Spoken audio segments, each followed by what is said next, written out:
하나님 말씀 전도서 12장 1절에서 14절.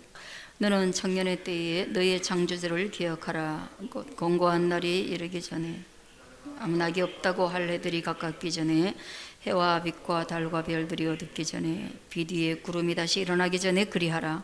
그런 날에는 집을 지키는 자들이 떨 것이며 힘 있는 자들이 구부러질 것이며 맷돌질하는 자들이 적음으로 그칠 것이며 창들로 내다보는 자가 어두워질 것이며 길거리 문들이 닫혀질 것이며 맷돌 소리가 적어질 것이며 새의 소리로 말미암아 일어날 것이며 음악하는 여자들은 다 새하얘질 것이며 또한 그런 자들은 높은 곳을 두려워할 것이며 길에서는 놀랄 것이며 살구나무가 꽃이 필 것이며 메뚜기도 침이 될 것이며 정욕이 거치리니 이는 사람이 자기의 영원한 집으로 돌아가고 조문객들이 거리로 왕래하게 됨이니라.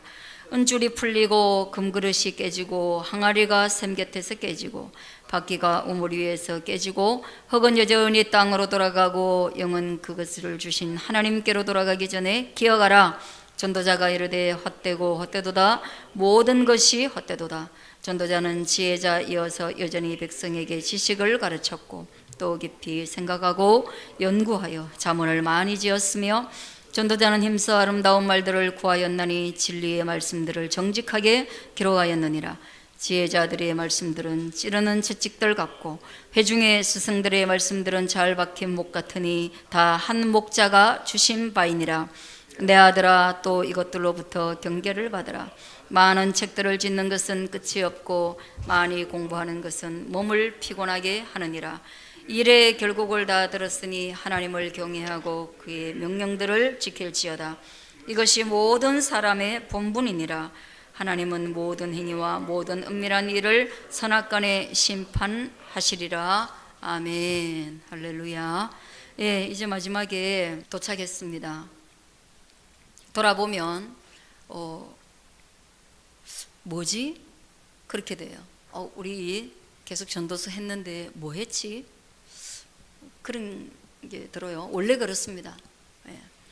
그래도 이 전도서는 좋은 게 마지막 장에 지금까지 했던 것에 대해서 명쾌한 결론을 줍니다. 그래서 우리가 지금까지 다 안 들어도 실제로 이 마지막 장 하나를 잘 들으면 전체 내용을 알 수 있겠다, 그런 생각이 듭니다. 자, 이렇게 시작합니다. 너는 청년의 때에 너의 창조주를 기억해라. 그리고 곧 공고한 날이 이르기 전에 나는 아무 낙이 없다고 할 해들이 가깝기 전에 그렇게 하라는 것이에요. 이걸 받는 자가, 또 이거를 실제로 교육을 받는 자가 보통은 다 젊은 시절이죠. 그리고 그 젊은 시절이라고 하는 것이 실제로 20대 전후를 의미합니다. 아주 왕성한 때예요. 그런데 그 왕성한 때에, 그때에 누구를 기억해야 하느냐?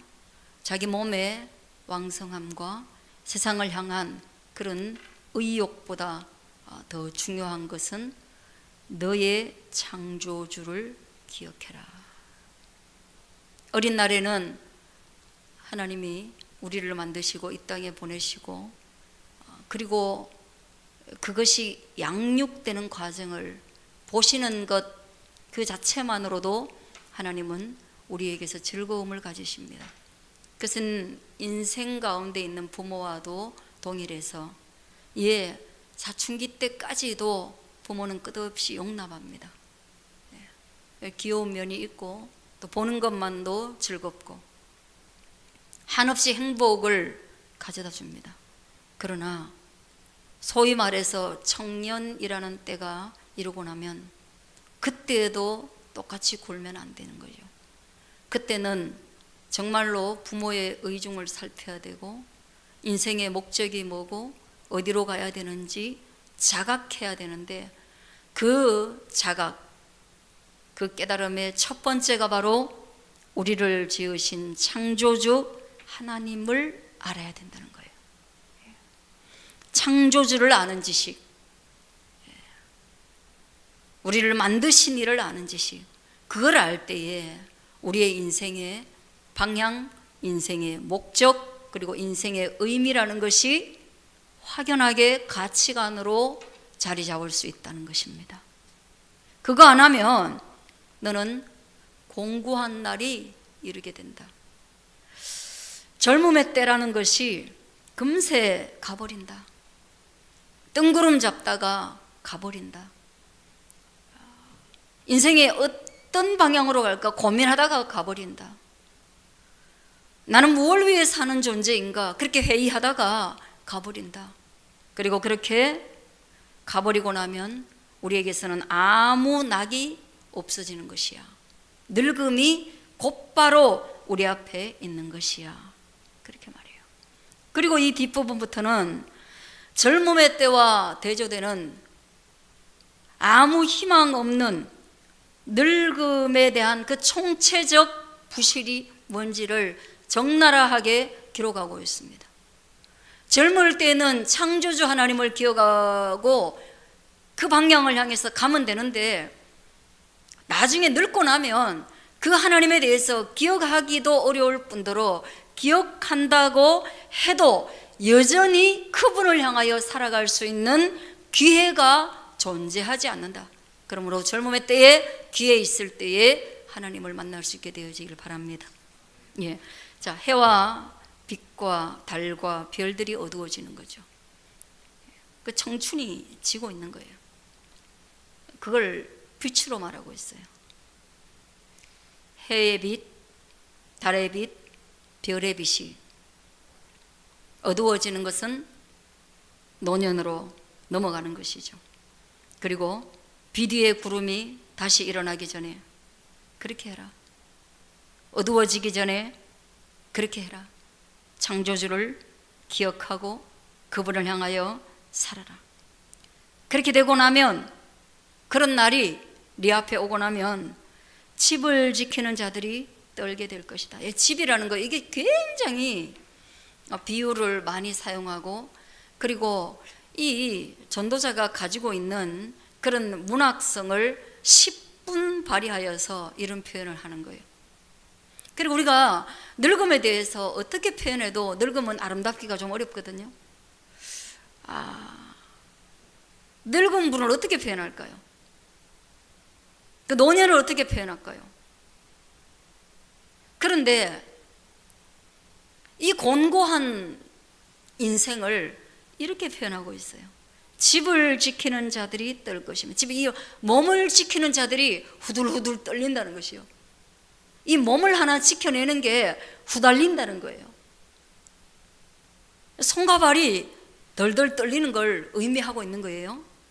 그리고 난 뒤에 힘 있는 자들이 구부러질 것. 힘은 성경에서 보면 힘이라는 것은 두 곳에서 나오는데, 하나는 허리의 힘입니다. 그리고 또 하나는 허벅지의 힘입니다. 그래서 허리를 다치고 나면, 그리고 구약 성경에는 보면 허벅지 아래에 손을 넣어가지고 맹세를 하고 이렇게 하거든요. 근데 허벅지의 기운이 떨어지고 허리의 기운이 떨어지면 휘어져 버리는 것이죠. 뭘 하겠어요? 그 다음, 맷돌질 하는 자들이 적음으로. 이 맷돌질은 치아가 자꾸 빠져가지고, 원래는 치아 숫자가 뭐 20 몇 개가 되는데 하나씩 둘씩 적어져 가지고 빠지게 되면 뭐예요? 당연히 우리가 먹는 음식이 부실하게 되겠죠. 그리고 창들로 내다보는 자가 어두워질 것입니다. 이거는 이제 이렇게 설명하고 나면 바로 아시겠죠, 그죠? 이 창은 뭐예요? 눈은 뭐라고요? 예, 그 창이에요. 근데 이 창이 어떻게 된다고요? 흐려지는 것을 넘어가지고 이제 어두워져 가고 있습니다. 눈을 번쩍 뜨고 있지만 별로 보이는 게 없어요. 그만큼 시력이 상실된 상태가 우리 공고한 날의 상태라는 거예요. 그리고 길거리에 문들이 닫혀질 것이며, 문이 몸에는 몇 개가 있는지 모르겠는데 보통 이 문이라는 것이 구멍을 의미합니다. 그죠? 예. 그래서 입도, 그리고 들어가서 목구멍도, 그래서 이런 것들이 다 닫혀버리는 거예요. 그럼 어떻게 되겠어요?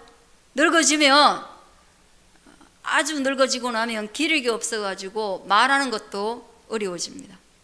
말문도 다치고 먹는 문도 다치고 그 삼키는 목구멍도 다치고 소리에 목청도 다치고, 그럼 어찌됐건 그렇게 모든 구멍들이 다친다. 맷돌 소리가 적어진다. 씹는 소리 적어진다. 그 다음 새의 소리로 말미암아 일어나게 된다. 그럼 뭐 이런 새벽에 그 새들이 지지배배하고 지저귀면 젊은이들은 귀가 더 밝음에도 불구하고 안 일어나요. 못 일어나요. 그런데 나이가 들고 나면 사실은 해 뜨는 소리에도 일어나요. 해 뜨는데 소리가 나냐? 나요. 그는 정말로 그는 경험하지 않으면 몰라요. 해 뜨는 소리가 들리는 것 같아요. 그러니까 이거는 뭐예요? 청각을 의미하는 것이 아니라 뭘 의미하겠어요? 신경을 의미하는 거예요. 아주 예민하게 신경이 반응하고 뭐든지 깜짝깜짝 놀라고, 이제 연세가 드시면 아주 예민한 상태로 바뀌게 됩니다. 그래서 꽃피는 소리도 들을 수 있고 새 소리도 들을 수 있고 해 뜨는 소리도 들을 수 있어서 다 들으니까 좋은 게 아니라 예민해서 근심으로 가득하게 되는 것이 바로 노년의 삶이다. 당연히 음악하는 여자들은 음악을 과거에 여자들이 많이 했나 보네요. 그 소리가 이제 늙어지면 죽어진다. 아까 제가 말씀드린 그런 거겠어요. 난관 아닙니까? 총체적 부실 아닙니까? 이 모든 것들은 우리가 하루라도 더 미루기 위해서 애쓰는 부분 아닙니까? 그러나 중요한 것은 해가, 달이, 별이 빛을 잃고 어두워지고 비 뒤에 구름이 다시 이렇게 일어나게 되는 것처럼 반드시 모두에게 찾아오는 거예요. 그리고 그런 날이 찾아오기 전에 우리가 나를 만드신 창조주 하나님을 기억하게 되면 역전의 삶이 오는데 이 모든 날이 두려운 날이 아니라 소망의 날로 바뀌게 될 줄로 우리는 그렇게 믿는 것입니다. 자, 5절부터도 연이어서 말하고 있습니다. 높은 곳을 두려워하게 된다. 길에서도 우리는 놀라게 되고 살구나무가 꽃이 피게 될 것입니다.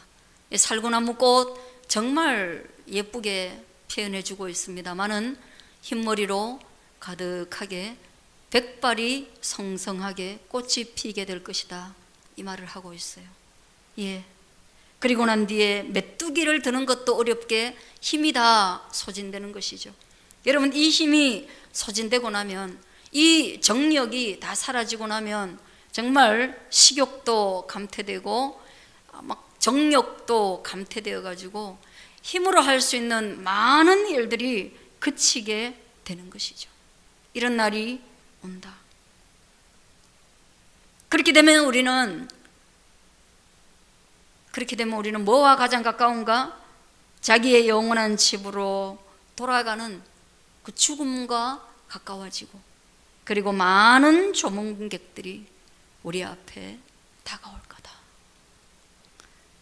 청춘에서부터 조문객이 오는 그 모든 인생을 이렇게 기록하고 있습니다.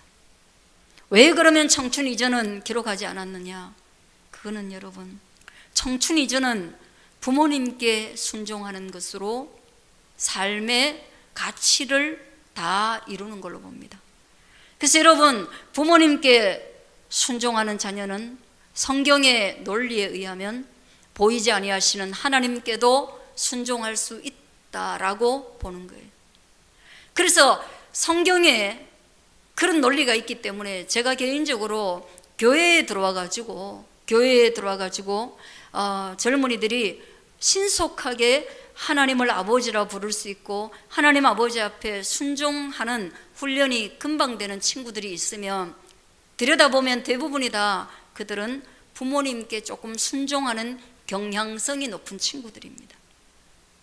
그러면은 부모님이 권사님이고 장로님인데 왜 그러면 또 교회에는 순종 안 하느냐? 그런 친구들이 있죠. 그건 아이러니할 게 하나도 없습니다.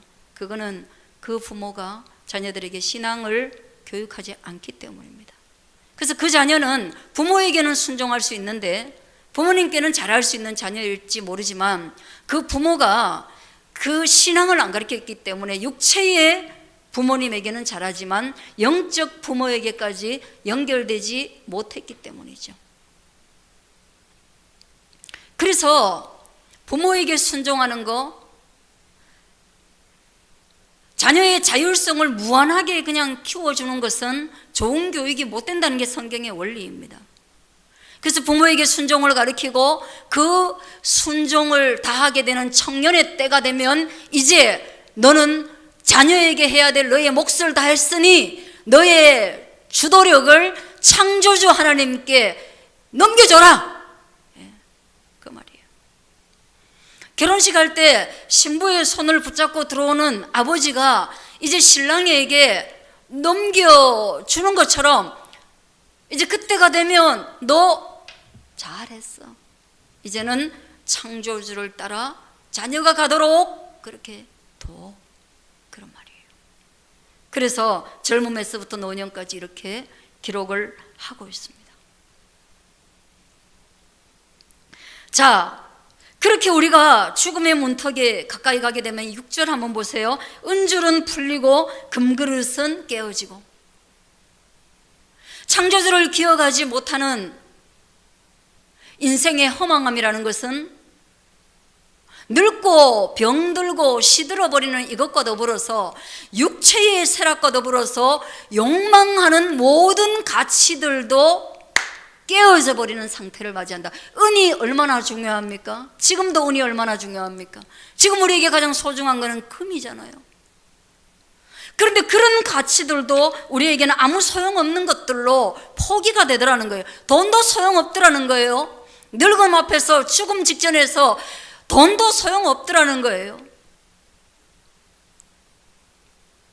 항아리가 샘 곁에서 깨지고 바퀴가 우물 위에서 깨어져 버립니다. 예, 그렇죠. 우리의 모든 정력이 왕성할 때 과업을 이루게 도와주던 꿈과 비전, 그거는 무엇입니까? 이 당시에는 여러분 이 뚜레박이요 아주 깊은 곳에서 길러내야 되는 것이죠. 그리고 또 이 항아리만 있어가 되는 게 아니에요. 뚜레박이는 뭐가 있어야 돼요? 도르래가 있어야 돼요. 끈을 이렇게 달아가지고 이거 막 당겨 내려야 돼요. 그런 바퀴도 우리 모든 삶을 개혁하고 개척하고 성과를 이루어내던, 그래서 아주 깊은 곳에 우리의 삶을 던져서 그 깊은 삶의 의미를 건져내던 그것조차도 우리에게 다 허망한 것으로 사라져버리는 그런 노년과 그런 늙음과 그런 죽음을 우리가 맞이하게 된다. 아주 절망스러운 얘기를 하고 있어요. 그리고 끝내는 너는 흙이니 흙으로 돌아가라. 흙은 여전히 땅으로 돌아가게 되고, 우리 몸은 흙에 들어가면 금세 흙이 되어버려요. 그만큼 흙의 성분과 거의 동일한 성분을 가지고 있대요. 그러면 몸은 그렇게 흙으로 돌아가는데 영은 어디로 가느냐? 그것은 주신 하나님께로 돌아간다는 거. 그 하나님께로 돌아가기 이전에 네가 기회를 선용하고 기억해라. 할렐루야. 하나님께로 돌아가기 전에 우리 하나님께로 돌아가서 이전에 살았던 삶을 심판받고 평가받고 그 성적표를 가지고 하나님의 나라에서 우리가 살아가게 된다는 것을 기억하기를 바랍니다. 왜 사도 바울이 그 모든 것들을 포기하고 나에게 주 예수 그리스도로 말미암아 생명의 면류관이 있다라고 생각하고 이 땅에서 은금을 포기하고 살았을까요? 이 땅에서 깊이 뚜레박을 내리고 건져 올리던 그 이미 성공한 삶을 포기했을까요? 그것은 바로 몸은 흙으로 돌아가고 영은 하나님께로 갈 것인데 하나님은 그것으로 평가하지 않기 때문에 하나님의 평가 기준, 하나님의 시험의 성적을 매기는 그 채점 기준이 이 땅과 다르기 때문에 그런 포기하고 하나님께 상 받는 인생을 위하여 살았던 것입니다. 그 창조자의 의도, 그 창조자의 채점 기준을 아는 것, 그것이 오늘 우리가 배우고 익히고 따르는 그 하나님의 말씀인 거예요. 믿으시길 바랍니다. 믿으시길 바라요. 자, 그래서 9절 전도자는 그는 자기 자신을 지혜자라고 말하고 있는 거예요. 지난번에 말씀드렸죠. 전도하는, 이것을 기록하는 나는 지혜자야. 뭐예요? 나는 응용력이 있어. 나는 하나님이 이렇게 말씀하실 때 그것을 어떻게 이 땅 가운데서 구현해내야 되는지 나는 알아. 그럼 뭐예요? 십계명이라는 그 말씀을 성막이라는 그 거룩한 하나님의 백성들이 따라가야 되는, 그러니까 쉽게 얘기하면 하늘나라의 뜻을 모방해 내어서 그거 모방한 것을 이 땅에 실현해낼 그런 응용력이 나에게는 있어. 할렐루야. 지혜예요. 그래서 자기가 백성들에게 지식을 가르쳤고 그 노하우를 전수했다는 거예요. 내가 모방력, 응용력 그걸 가지고 있는데 그 노하우를 지식화해서 후손들에게 가르쳤다는 것이에요. 할렐루야. 그래서 모방만한 창조는 없습니다. 그래서 여러분, 우리 그냥 모방하면 돼요. 배움이라는 건 모방하는 거예요. 학교 선생님은 자기의 지식을 제자들이 모방하기를 바라지요. 그래서 자기 지식, 자기 아는 걸 그대로 가르치잖아요. 그리고 그걸 그대로 따라할 줄 아는 아이가 성적이 좋은 아이예요. 그럼 우리 이 땅만 계속 모방하는 것을 지혜자라고 말하고 있는가? 전도서에서 이 땅만 모방하고 있는 그가 지혜자가 아니라 하늘나라를, 수많은 믿음의 사람들이 하늘나라를 모방하고 살았는데 그 하늘나라를 어떻게 모방할 수 있는지 하늘나라를 자세히 들여다보고, 그리고 그 하늘나라를 모방한 사람들의 얘기를 자세히 듣고, 그러니까 자세히 보고 자세히 듣고 나도 그것을 모방해서 내가 지혜자가 되었다는 거예요. 그래서 하나님의 말씀 듣는 것입니다. 그래서 성경 보는 것입니다. 그리고 하나님은 이스라엘 백성들에게 율법을 통해서, 성막을 통해서 그 모방할 수 있도록 완벽하게 알려주셨습니다. 우리 고민할 거 뭐 있나요? 사도 바울만 모방해도 될 것을, 베드로를 모방해도 될 것을, 예수님을 모방하면 될 것을. 그래서 우리가 모방하는 것은 뭐예요? 예수님이라면 어떻게 하셨을까? 이 상황에서 예수님이라면 어떻게 하셨을까? 그렇게 질문하면 모방이 나온다고 생각해요. 그리고 이것을 위해서 솔로몬은 깊이 생각하고 연구하며, 그리고 잠언을 많이 지었다. 깊이 생각하고 연구했다. 이 왕입니다. 통치자입니다. 세종대왕이 잠을 잘 못 자가지고 오래 수명을 유지하지 못했던 것처럼 낮에는 통치하고 밤에는 연구하고, 그리고 그를 가르칠 만한 책을 만들고, 거의 세종대왕께서 하신 일과 동일한 일들을 세상의 지식이 아니라 하나님 나라의 지식을 위하여 그렇게 많이 지었으니 그가 얼마나 고단한 삶을 살았겠습니까? 그렇게 지혜롭게 그렇게 해가지고 만들어 놓아서 힘써 아름다운 말들로 진리의 말씀을 10절 정직하게 기록하여서 자기가 하나님이 기뻐하는 삶에 헌신했다는 거예요. 그건 솔로몬에게 주신 달란트예요. 그러나 그것은 우리 자녀에게는 우리도 해야 되는 일이에요. 그와 같이 힘써 아름다운 말을 구사하지 못하여도 내가 배운 하나님의 말씀을 전수해야 되는 거예요. 그리고 작게라도 기록해서 남겨야 되는 것이겠죠. 하나님에 대해서. 그렇게 한다면 11절에 그 모든 말씀들은 찌르는 채찍이 되고 회중의 스승들의 말씀이 되어서 잘 막 박힌 못같이 자녀들의 심장에 박히게 된다는 거예요. 여러분, 하나님의 말씀을 들으면 우리는 채찍을 당하는 것처럼 교훈을 얻는 것입니다. 깜짝깜짝 놀라는 것입니다. 왜냐하면 너는 청춘의 때 우리는 자꾸만 딴 생각을 하기 때문입니다. 우리는 정욕에 사로잡히기 때문입니다. 우리는 창조주를 기억하는 것이 아니라 내 자신이 어떻게 하면 되는지 나를 끊임없이 기억하고 내 삶을 기억하고 역사를 자꾸만 기억하고 있기 때문에 하나님의 말씀을 들을 때마다 깜짝깜짝 놀라면서 이 방향이 아니지. 그래서 성경은 이렇게 말합니다. 모든 성경은 하나님의 감동으로 되어 있다. 디모데후서 3장 16절. 그러므로 교훈과 책망과 바르게 함과 의로 교육하기에 유익하다. 예, 맞습니다. 한 목자에게서 나온 말씀이에요. 전도자가 그렇게 밤을 새워 깊이 생각하고 연구하였지만 이것이 누구에게서 나왔느냐? 목자이신 예수 그리스도에게서 나왔기 때문에 성령의 감동이 있는 말씀이라는 거예요.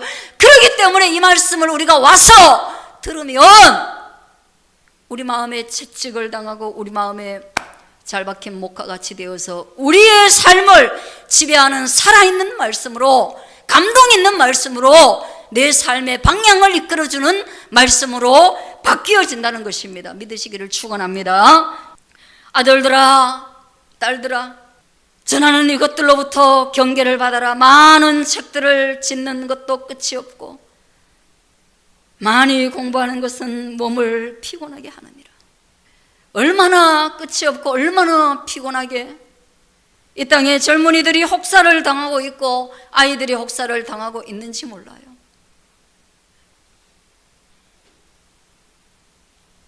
너무 많은 정보들이 판치는 이 세상에서 어떻게 이것들로 경계를 받을 수 있는지 저도 잘 모르겠어요.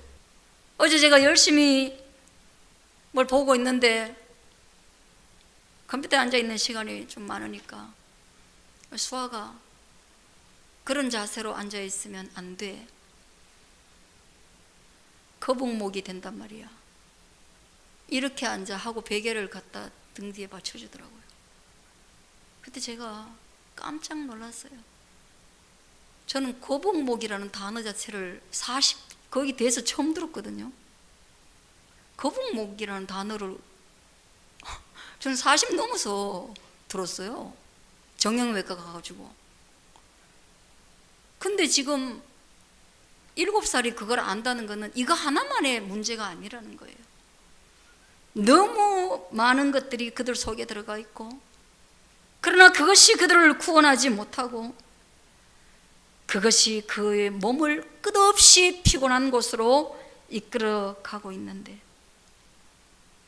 그런데 이 많은 책들보다 책 중에 책이 되는 단 한 구절을 알아도 구원의 능력이 되는 하나님이 세상을 이처럼 사랑하사 독생자를 주셨으니 이는 저를 믿는 자마다 멸망치 않고 구원을 얻게 함이라. 이 한 구절을 아는 것보다 못한 그 말씀에 시달리지 않게 되어지기를 축원드립니다.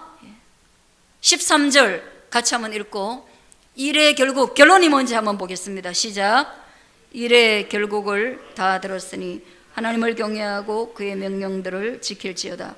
이것이 모든 사람의 본분이니라. 하나님은 모든 행위와 모든 은밀한 일을 선악간에 심판하신다. 할렐루야. 자, 이제 일의 결국을 다 들었죠. 일이 어떻게 될지, 인생이라는 것의 끝에 어떻게 될지 알겠죠. 그러니 우리가 선택할 수 있는 게 뭐겠어요? 우리 선택 없어요. 출생도 우리가 선택한 게 아니고 죽음도 우리가 선택하는 것이 아닙니다. 그러나 우리가 선택할 수 있는 것이 하나 있는데, 젊음의 때에 하나님을 아는 것을 선택하는 것이고, 하나님을 안다면 네가 어떻게 해야 되냐? 하나님을 경외하고 하나님의 그 명령을 지켜라. 할렐루야. 이건 선택할 수 있다는 거예요. 선택할 수 있는 것을 선택하자는 거예요. 이게 우리의 가훈이 되면 좋겠어요. 언젠가 여러분이 가정을 이루실 때 그런 가훈 한번 만들면 좋겠어요. 신명기 10장 우리 수요일 날 듣는 그 강해에도 똑같습니다. 이스라엘아, 내 하나님 여호와께서 내게 요구하시는 것이 무엇이냐? 곧 내 하나님을 경외하고 그 모든 도를 행하는 것 아니냐. 할렐루야. 똑같은 말을 또 하고 있는 거예요. 하나님 사랑하고 이웃 사랑하라. 미가서 6장 8절은 또 동일하게 이야기합니다. 사람아, 주께서 선한 것이 무엇임을 내게 보이셨나니 여호와께서 너에게 구하시는 것은 오직 공의를 행하며 인자를 사랑하며 겸손히 네 하나님과 함께 행하는 것 아니냐. 할렐루야. 이거예요. 이거 말하려고 솔로몬이 그 많은 시간을 지면을 할애하고 고민하고 연구하여 우리에게 전수한 거, 오직 하나님을 경외하고 그 명령을 지키는 것만이 인생이 선택할 수 있는 유일한 것이니, 젊음의 때 아직 인생이 남아있는 때에 너는 네 하나님 여호와 창조주를 기억하라. 그러면 모두가 상가에서 허무함을 느끼는 그때 너는 다시금 시작되는 하나님 나라의 새로운 소망을 보게 될 것이다. 기도하겠습니다.